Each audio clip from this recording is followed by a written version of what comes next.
All right, well, I'm back in one of my dream cars. This is a 2001 Ferrari 360 Modena, and this is a really special car to me personally. I've had a few cars over the years that have really that started getting me into like the being a car enthusiast, I guess you could say, and one of them is this car. There was an article written in Car and Driver, I think, in 2001. And the Car and Driver crew, three of their riders went to Italy, I believe, and drove. One of them was this car around the track there and through the streets. And anyway, I read the article dozens of times when I was just a younger kid, and ever since then, I haven't even sat in one. And today, I've spent some time behind the wheel of one, and this is actually a really special one because it's been manual. It's a manual swap, and so has the gated 6-speed manual transmission, which has been glorious to drive. I've never driven a gated manual before. I have lots of manuals, obviously, but never a gated one, and this is just way cool. It's so cool. And my good friend, who I'll show in a second here, Braden Lystrup, him and his brother have done the full conversion on 2 of these 360s. They're going to undertake a 430 and some Lamborghinis coming up soon. And I'll put a link to your brother's Instagram and your YouTube or whatever else you have. Yeah, perfect. But anyway, reach out to them because this thing, I mean, I've never driven a factory fresh 6-speed gated manual Ferrari, but I would imagine this feels just exactly the same. It just feels incredible. So I don't want to spend too much time. I just want to take it out for a ride and especially just have you hear it. I think one of the main reasons you buy this car is just for the sound. So let's take it out and just go for a drive. And this does have an aftermarket Remus exhaust? Correct. Okay, so it does sound maybe a little bit more aggressive than your standard stock Ferrari 360, but I think it's all the better for it. So, and the silver is total stock. It is stock. Okay. Compare them. Cool.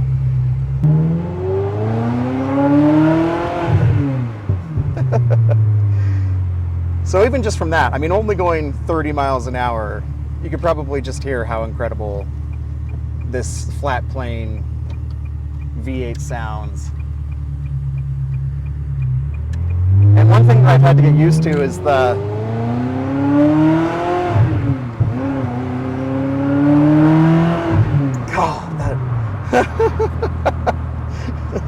one thing that I've had to get used to is how short the clutch throw is. It's almost immediate. It's like it feels like an inch and a half, and then it's on.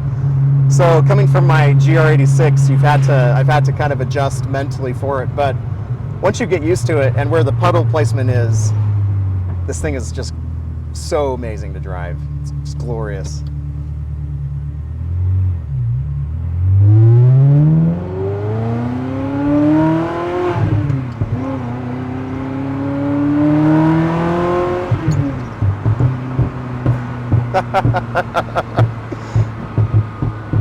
I can't overstate how big of a dream this is to drive this car, and after more than 20 years of thinking about it, it certainly has lived up to the hype. And I was telling Braden, should I just go left again here for a minute? Okay. Yeah. I was telling Braden that, I mean, I've owned 2 Miatas, and I think that's one of my biggest takeaways, is that this feels like just a grander, better evolution of the Miata kind of driving experience, but just amplified in every way. I mean, the sound, obviously, the power. I mean, it's 400 horsepower, so it's a good amount of power, but it's not enough where it makes you feel like you're gonna die or it's gonna, threaten your life. And it just feels really accessible. But also, one of my favorite things about it is that this just feels so light and agile, which I've driven several other modern supercars, really amazing cars, I love them, but they're heavier and they just don't give that same analog experience that something like this offers. And that gated 6-speed, I mean, wow. Driving manual transmission is fun enough, but the gated adds just that extra little bit of novelty and drama that you just don't get with anything else. It's special. And I think what Braden and his brother Brad are doing with their manual swaps is something that I think is just going to increase in popularity, because I mean, I think we're past the point of like bragging about 0 to 60 times and horsepower, especially with so many EVs. I mean, every car is fast, I feel like now, which is really fun. But when we talk about driving and the joy of driving, it's, you know,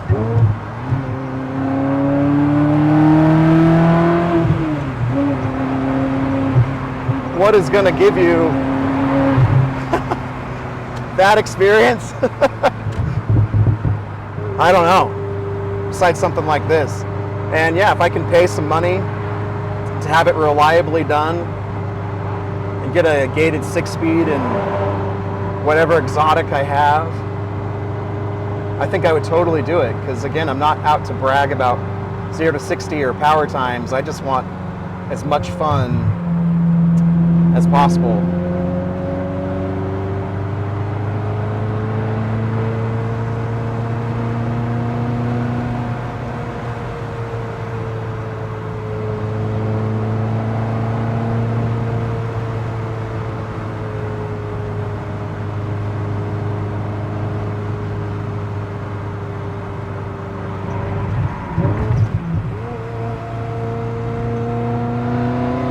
It just feels so light.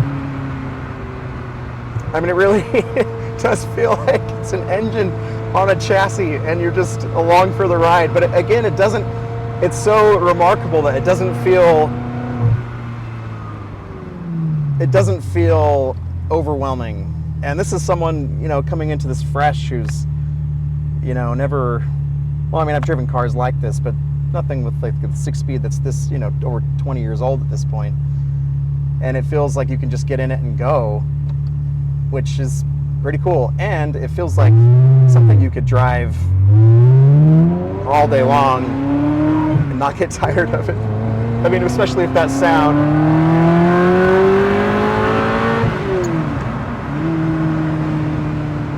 Sheesh.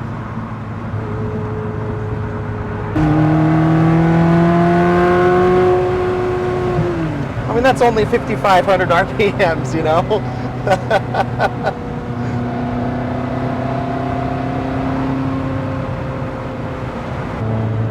So one thing that I'm kicking myself for is, I was telling Braden, is it seems like not long ago that these were getting down into fairly reasonable prices. And since then, a factory gated 6-speed has shot up in price so much. I mean, these are now probably like $150, $160 or more $1,000, wouldn't you say? Yeah, that's what we've seen, at least on Bring a Trailer. Yeah. So, I mean, it's really appealing that you could buy this one has 22,000 miles. You can get a fairly lightly used 360 with the F1 transmission, and pay some money to get it manual swapped over for really a fraction of the cost of what a factory, original spec 6-speed would be. It kind of seems like a no-brainer, especially, from what Braden was saying, these 360s are pretty straightforward to work on. The engine bay is pretty open. There's not a lot of electronics. And, within a few weeks, you could have your F1 Ferrari or, Lamborghini they'll be working on converted over into a manual and just be having that much more fun for, it's, not cheap, but still, in the perspective of things, it's not that much more money just to get it swapped over, and you're getting it for, again, just a fraction of the price that you would be if you were buying a you know, an OEM original spec. But yeah, I mean, as you're talking about swapping and doing these, I mean, when you're doing a clutch already in one of these and you're paying 10 grand or so to get a clutch replaced. Right. Well, okay, you could do clutch, you know, motor mounts. It kind of depends on what exactly all the services you need to do, but you're somewhere in the range of $25,000 and you're all to a gated manual transmission with you know, new clutch, with new motor mounts, new transmission mounts, and all the services completed as well. And then once someone has all those things done, I mean, you can pretty much just get in this and just drive the crap out of it. Yeah, you can.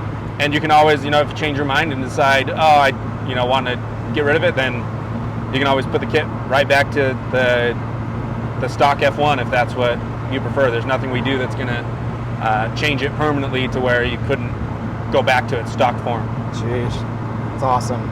So once all this stuff is done, and I don't know, but what is like maintenance like on one of these after you've, you know, changed everything you just said? You got it all up to date, motor mounts, you know, everything's been replaced.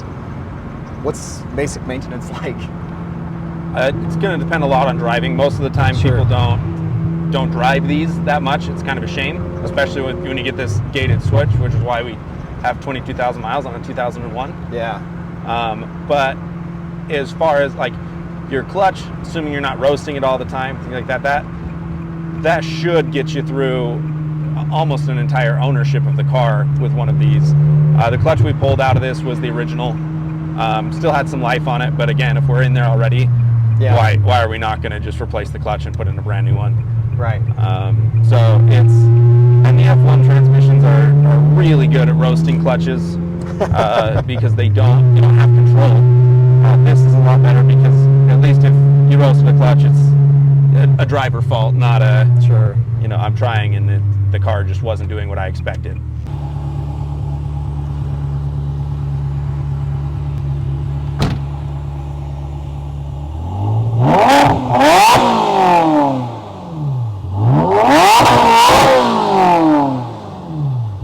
So another thing that I've loved about this is just that it's really comfortable. Like, this 360 is spacious, it's easy to get in and out of, these seats are fantastic, the leather smells great.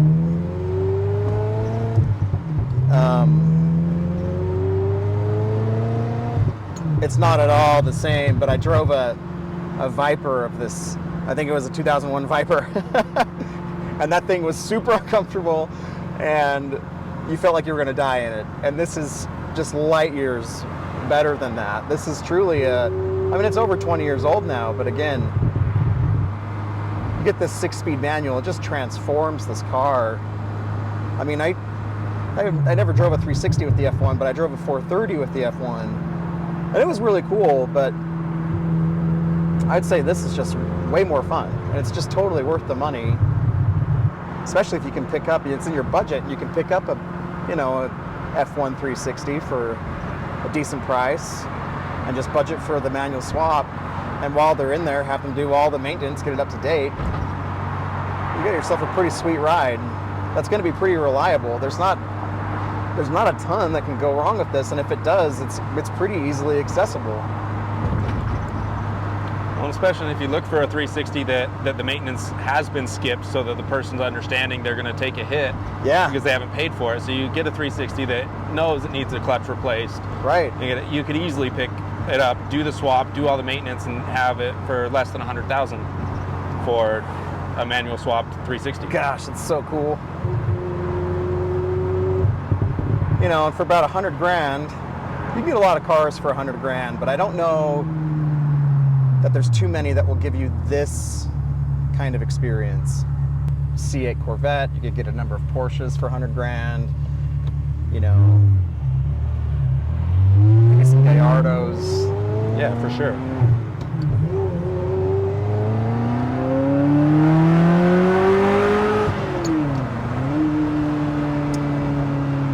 But that's something special. I mean, 100 grand, yeah. If I had the money, I would do it.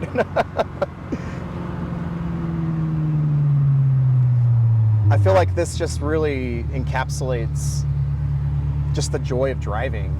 And like you can ring it out, you can have fun when you're going up this hill a little while ago, and I was going 50 miles an hour and it felt like I was going 90 just because it's so light, and it's the sound and the feel, and like I've already said, it really, and this is a huge compliment, because I mean I personally think like the Miata is one of the funnest cars you can drive. It's just really a great car. It's cheap, it's light, its handles amazing, it's just fun. And this just feels like that, but so much more in every way. It's that same kind of mentality. And yeah, I mean, if I had 100 grand to throw around, this is something I honestly don't think I'd think twice about.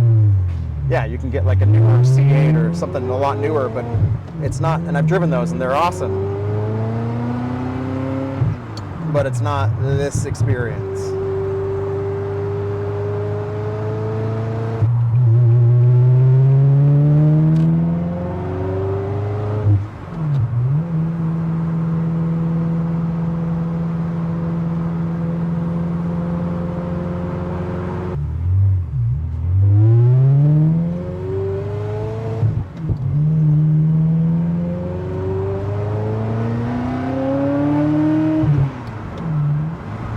That is just so special, man.